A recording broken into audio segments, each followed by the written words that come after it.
Okay, so I'll try to speak loudly also. Let me know if you can't Please. hear me, okay? Your voice doesn't as clear as others. It isn't. It isn't. Um, can you tell us your name and who you are, and why I brought you here today? Okay. Or My name is Jack Eichenbaum. I'm native to Queens. I was born on February 2nd, 1943. So next coming February, I'll be 80 years old. I was born in Flushing, grew up in Bayside, left New York for 13 years, but came back even though I thought I'd never come back. And now I'm living in Flushing again, not far from where I was born. I am the Queens Borough historian. I was appointed to that position 12 years ago in 2010. so you're talking about growing up in Queens. Can you talk a little bit about what it was like to grow up in Queens and before you left and went away for a few years? Growing up in Queens in the late 40s and early 50s was like growing up in the country. And people who were moving to Queens at that time said they were moving to the country. We had open lots and open fields.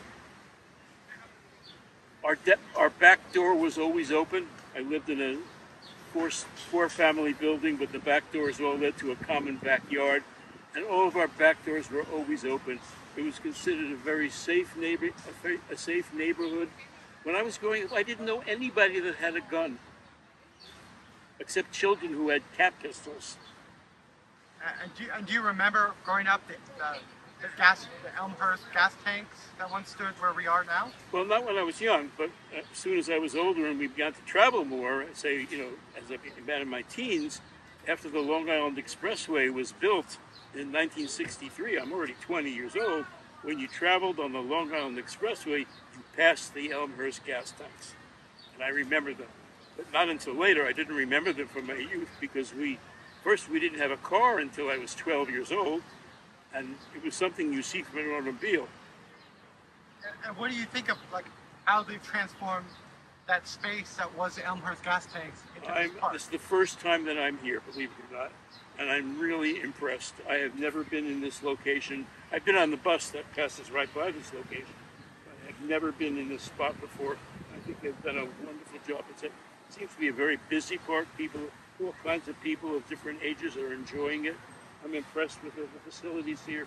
I'm impressed how the trees have grown here. Lots of good birds. It's nice. And how did you end up becoming the Queensboro historian?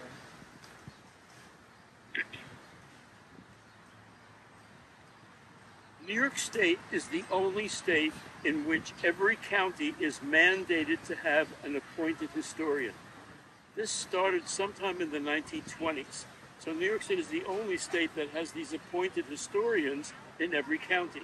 And the major purpose for them was to make sure that records were being maintained and kept and stored. In the counties of New York City, which are the 5 boroughs of New York, that is not a problem because New York City has always done that. So that would not be part of my problem because that was already done by all the agencies lodged in the city of New York because they were already keeping records on their own. The borough historians were mostly older people who grew up, had to be living in the borough that they were in, living in the county that they were in, and were usually appointed till they died or they went into dementia. In our case, the president of the Queens Historical Society was the one that preceded me, and he was a wonderful guy named Stanley Cohn, but he eventually got sick and ill and died of dementia.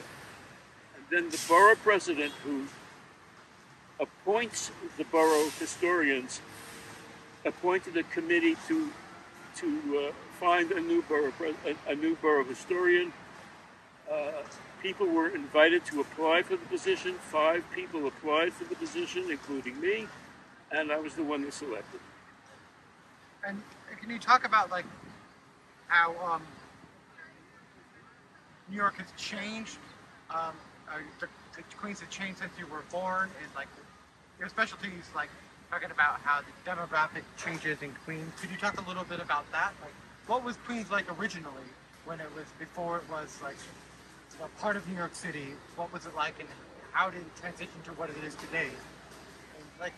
And in a nutshell. You want to go all the way back to colonial times? Yeah, we can start there. All right.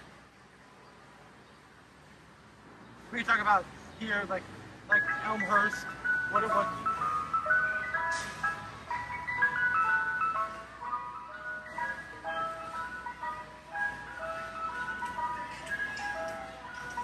don't care.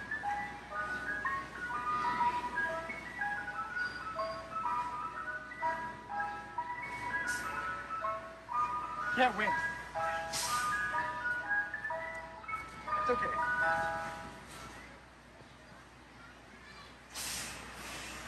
Stop. He's gonna stop. He's gonna stop. So yeah, we can start there, and then maybe we can talk about what you said about this neighborhood. You know, in Elmhurst and how it was Newton, right, beforehand.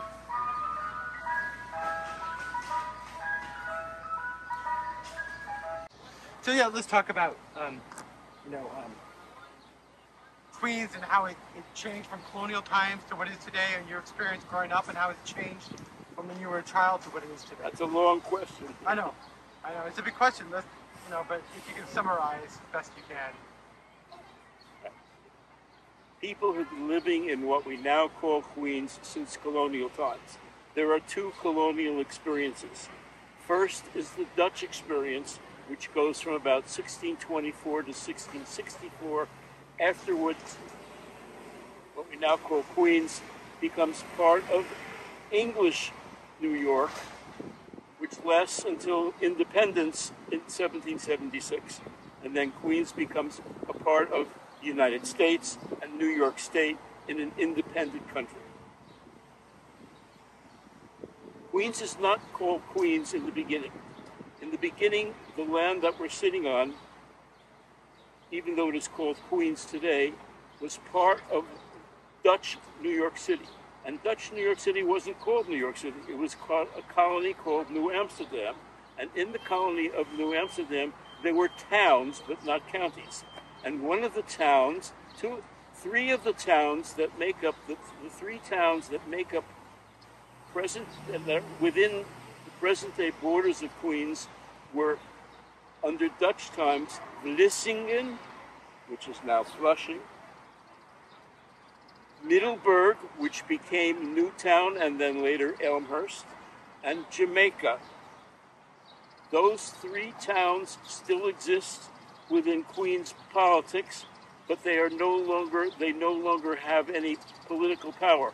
They are nested within the borough or county of Queens. That county was created by the British in 1664 when they took over. And they imposed a bunch of counties. The Dutch didn't have counties. They had only the townships. The British imposed a county system on top of the townships. And in Queens was a larger county, which we now know as Nassau County and Queens County.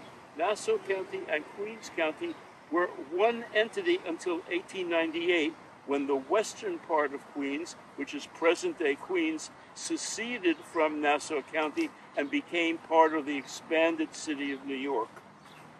The Kings County, or Kings, this is like in honor of the British Crown. They would name, kings and queens. That's right. And so, under the British, we became Queens County, and Brooklyn was Kings County. Long Island was divided into three counties: Suffolk County, Queens County, which includes present-day Nassau County, and Kings County, which is Brooklyn. Do you have any reflections on how the neighborhood has changed since you were born? And we talk about Yes. the demographic changes. That's your specialty, right? When I was born, most people in New York City thought of Queens as the country. It was still, when I was born, it was still partly rural. There were large areas of wetlands, forests, and abandoned farms that had not yet been developed. That started happening in the late 40s and early 50s. And people were moving from the more developed boroughs, from Bronx, Brooklyn, and Manhattan into Queens. And in the 1950s, The 1950s was the first decade in which New York City lost population. New York City lost population between 1950 and 1960. It lost 100,000 people. But that loss was from Bronx, Brooklyn, and Manhattan. Queens gained almost 300,000 people. Most of the loss was made up by Queens, but not enough to overcome the loss of the city as a whole. But Queens was growing tremendously during the 1950s and changing from a rural suburban place to an urban place.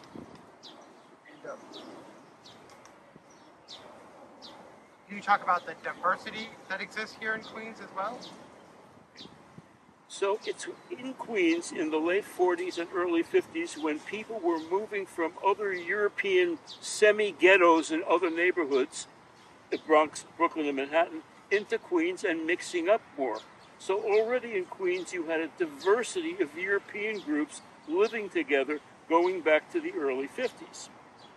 But what happened in a very interesting way happened in the early 60s. Queens is the site of two World's Fairs. The first World's Fair was 1939 and 1940, and the second World's Fair was 1964 and 1965. That is a very interesting one, because in the second year of the World's Fair in 1965, by coincidence, or you might say it was almost foreordained, something else happened.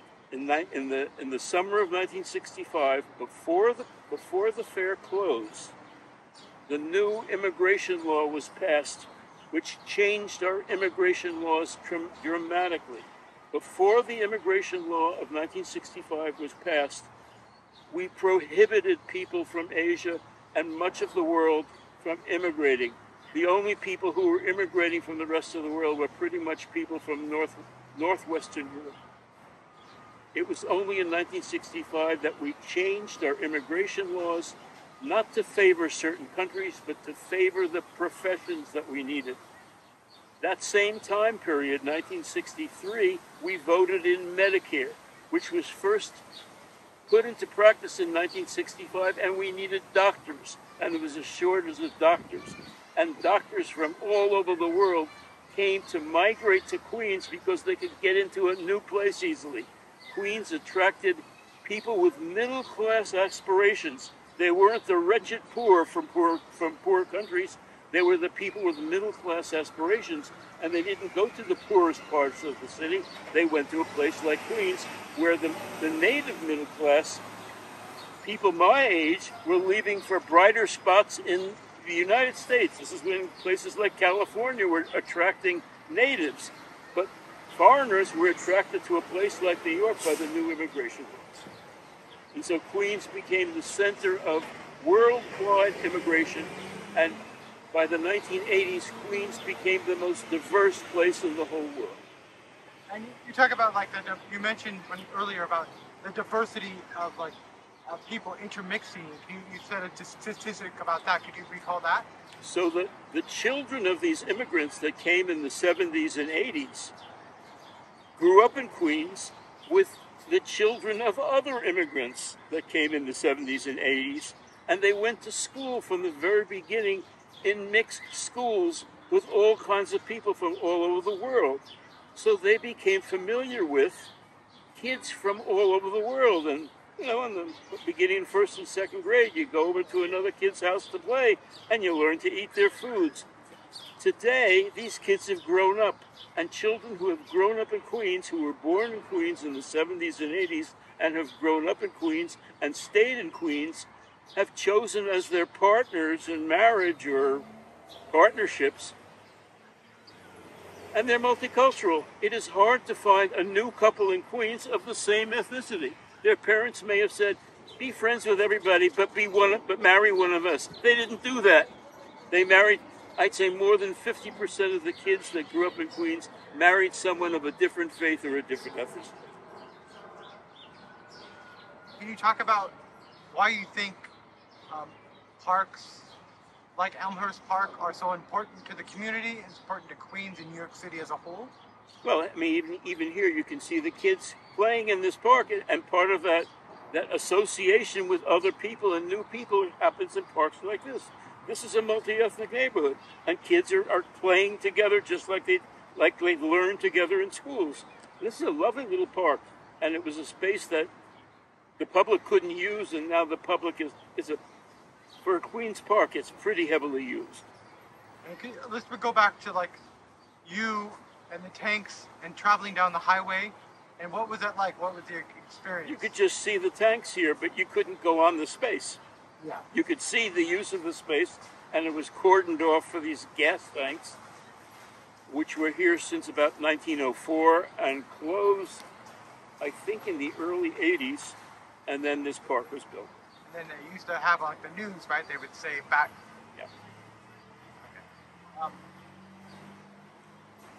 Okay. You also, let's talk about a little bit about, you know, we were talking earlier about Robert Moses. You were saying about like, so, you know, what were some reflections you have about Robert Moses, and was he a presence in your life? And you know, let's talk definitely. Of the 5 boroughs of New York City, the one that is affected by most of Robert Moses' plans was Queens. Queens has the most miles of parkways, and it also has the Long Island Expressway, which is one of his dreams. He brought 2 expressways to New York. He brought many parkways, but he brought two expressways. One was the Cross Bronx Expressway, and the other was the Long Island Expressway. The Long Island Expressway is much longer, but that's a Robert Moses process. Robert Moses made New York City for automobiles, whereas before that, New York City was for trolleys and for trains. And if you know the Brooklyn Dodgers original name was the Trolley Dodgers. Then they moved to Los Angeles, where you're from. Exactly. Well, do you have anything else that you feel like that we didn't cover, or do you want to talk about in relation to like this park or the Queens history, or anything like maybe not as well known, that like a tidbit of information that might be interesting? Well, we can talk about the history of Elmhurst. Okay. And in the beginning, when the Dutch were here, this area was not called Elmhurst, and it was not called Newtown. It was called Middelburg. And on the peninsula of Middelburg, which is in southwest Holland, near the Belgian border, there were 2 towns where many of the small ships left for the New World and the Dutch possessions of the New World, including New Amsterdam. Sorry. All right, right here.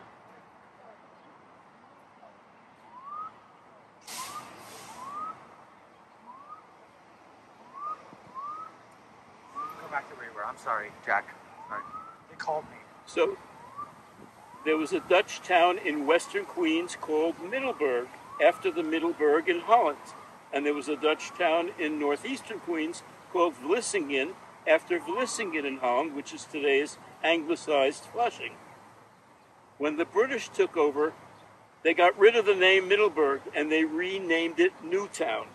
And the name Newtown stuck until about 1895, when it was still a town within greater New York. It hadn't become part of New York City yet, but Newtown was being derided because that name had been slumified, because Newtown Creek, which is the border line between the border water between Brooklyn and Queens, had become an industrial stream, and it was a bad name.